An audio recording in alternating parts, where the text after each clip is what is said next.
Les obsèques du roi de la télé est connu.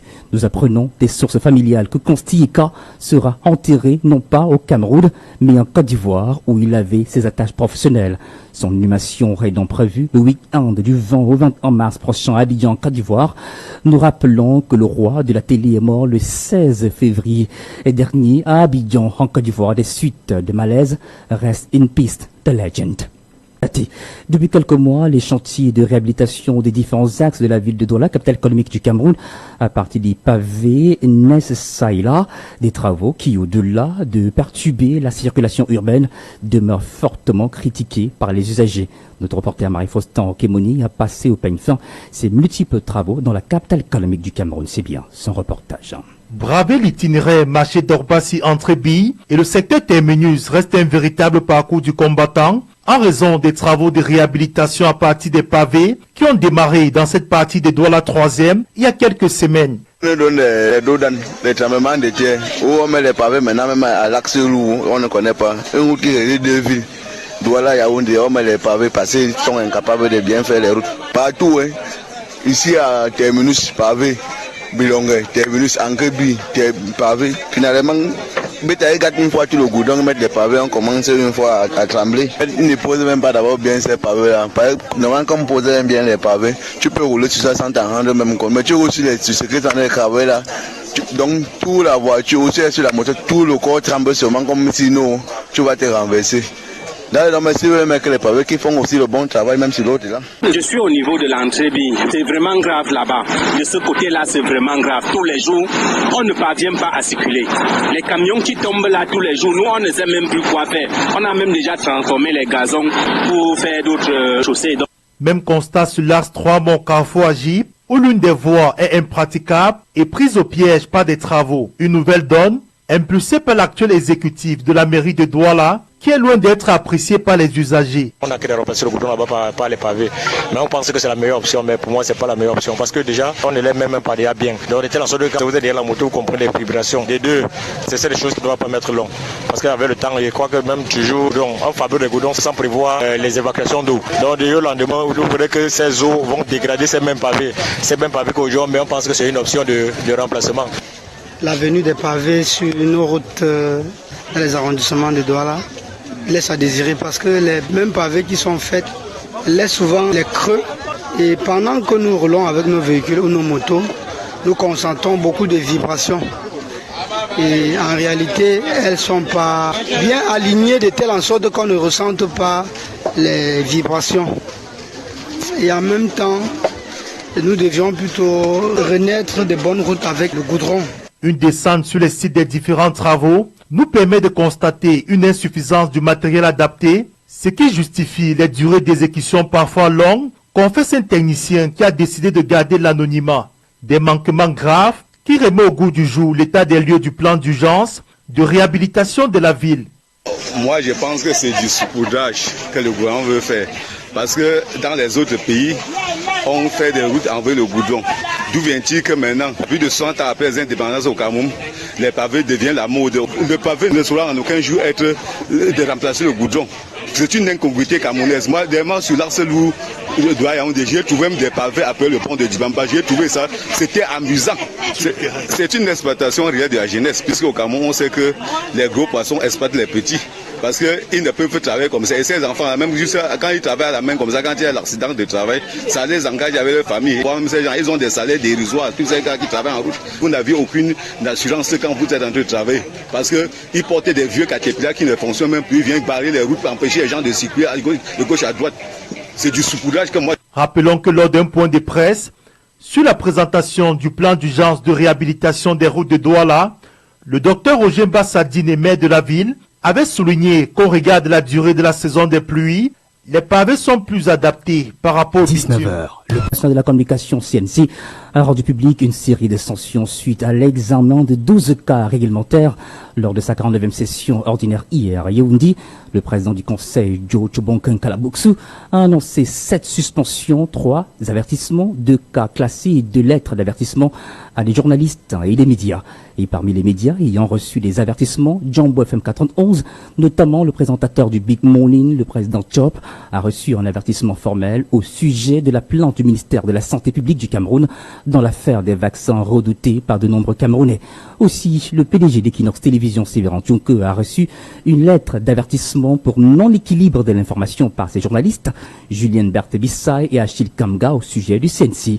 Pour sa part, Bonnet Philippe de Vision 4 a écope d'un mois de suspension. Idem pour le confrère du journal Le Jour, le rédacteur en chef Jules Raymond Conlac et Adolac Lamicia, le promoteur Amamana, lui, s'en sort avec une lettre d'avertissement. Écoutons le président du CNC, Joe Chobankanka Laboksu, au micro du 19 le prime. 6. The case concerning Manauda Malashi, Minister of Public Health, against the radio station called Jambo FM, its general manager and its journalist, Mr. Lemogo Antoine Landry, presenter of the talk show known as Big Money. The council had decided to issue a formal warning to Mrs. Singo Sidoni, whose Lemogo, the general manager of Jambo FM, and Mr. Lemogo Antoine Landry. 7. The case of the National Communication Council against Vision Cat and its general manager. The council has decided to suspend Mr. Boni Menye Philip from practicing journalism in Cameroon for a period of 1 month. 8. 5. The National Communication Council against television station Equinox Television, general manager and its journalists, Zai Julien Belt and Kamga Domche Ashir. The council has, however, decided to address a warning letter to the general manager of Equinox TV in light of the social responsibility of the offending journalists due to a lack of balance in the information brought to the public's attention. 5. The National Communication Council against television station Equinox Television, general manager and its journalists, Zai Julien Belt and Kamga Domche Ashir. The council has, however, decided to address a warning letter to the general manager of Equinox TV in light of the social responsibility of the offending journalists due to a lack of balance in the information brought to the public's attention. Du 8 mars. À quelques heures de la journée internationale des droits de la femme, l'ambiance reste timide au marché des femmes de Douala. La rareté du paille et des prix jugés élevés suscitent la frustration des commerçants, tandis que certains modèles déjà cousus affichent également des tarifs variables. Dans les allées, la grande affluence habituelle des veilles de célébration se fait encore attendre. Epiphanie Ngayop, reportage. À l'approche de la journée internationale des droits de la femme, l'ambiance reste timide au marché des femmes de Douala. Devant les étals où s'exposent les pagnes du 8 mars, la grande affluence des veilles de célébration se fait attendre. Entre deux clientes qui passent, certains commerçants laissent éclater leur frustration face au prix du pagne, jugé trop élevé. Une situation qui freine l'achat et ralentit les ventes. Il y a des clients, comme le prix est cher, ils demandent seulement, ils n'achètent pas. C'est pas que c'est cher. Tout demande d'autres gens, disent que c'est 22 000. L'autre même c'est 16 000. On ne voit même pas les pagnes. La couleur verte et la couleur orange, c'est seulement les deux couleurs là. Mais la couleur verte est le plus intéressant. Puisqu'on prend le plus, la couleur verte, puis les pagnes, puis les pagnes. Chacun vend selon comment l'acheter.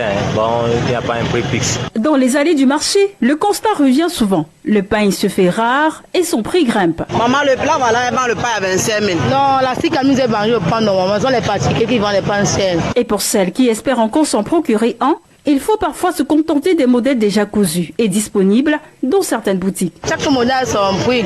1000 francs, entre 1500 et 2000.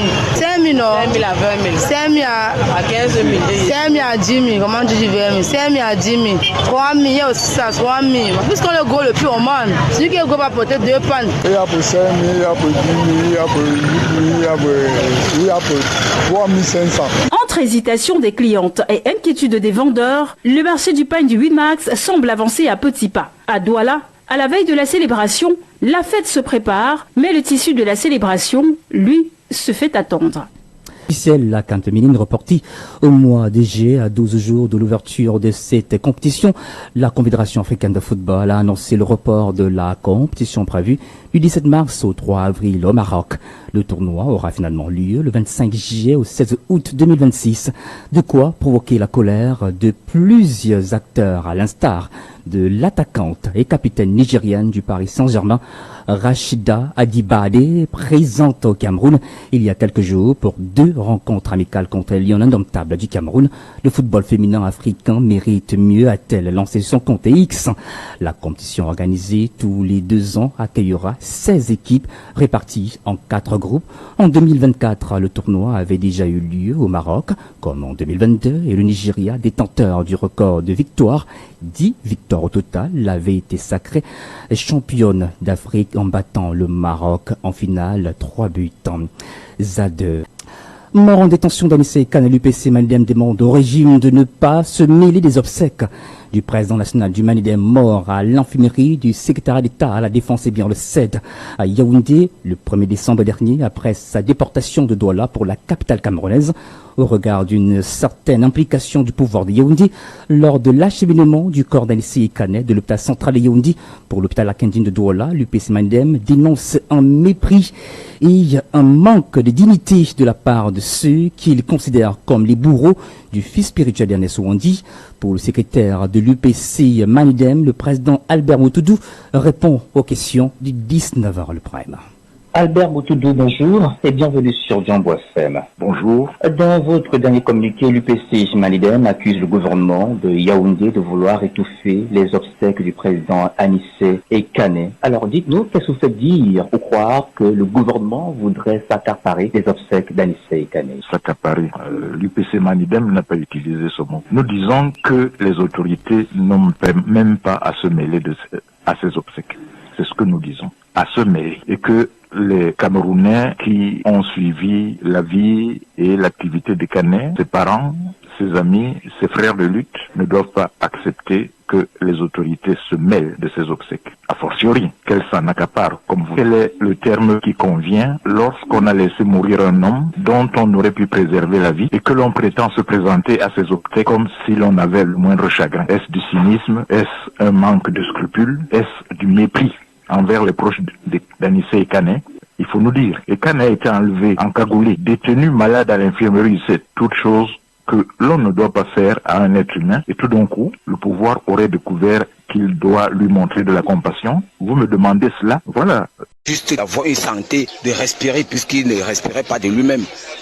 Donc on pouvait lui donner son appareil respiratoire que d'attendre qu'il meure pour qu'on vienne faire tous ces éloges. Moi je crois que la dame a eu raison et la sortie de l'UPC Manidem et Union pour le changement n'était qu'à sa place parce que vraiment ça c'est vouloir étouffer les obsèques d'un leader qui est tombé au champ de bataille. Parce que vraiment Anissé Kane n'est pas mort de lui-même, il est tombé au champ de bataille et vraiment ça mérite que tous les Camerounais, que tout Camerounais s'impliquent, s'interroge et s'implique vraiment à l'enterrement de ces combattants et que vraiment sa décision de vouloir qu'on essaye, qu'on l'enterre à côté d'Ernest Ouandi à Bafoussam, que la famille respecte parce que ça c'est une décision, ça c'est sa dernière volonté. Si savait que c'est vraiment vrai qu'on essaye de respecter ça parce que vraiment c'est un monsieur qui n'appartient plus seulement à sa famille, il appartient au Cameroun et à l'Afrique tout entière.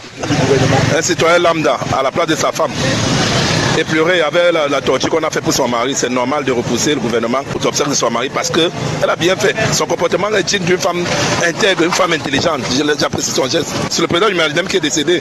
Donc c'est normal qu'il disait que le gouvernement veut étouffer les obsèques de leur leader. C'est le président du parti qui est décédé. Il a encore les larmes dans le cœur. C'est normal qu'il se plaigne comme ça. Il a œuvré pour le Cameroun. Et quelques secousses à présent dans le 19 le point, vous comprendrez pourquoi, vous l'avez sans doute constaté.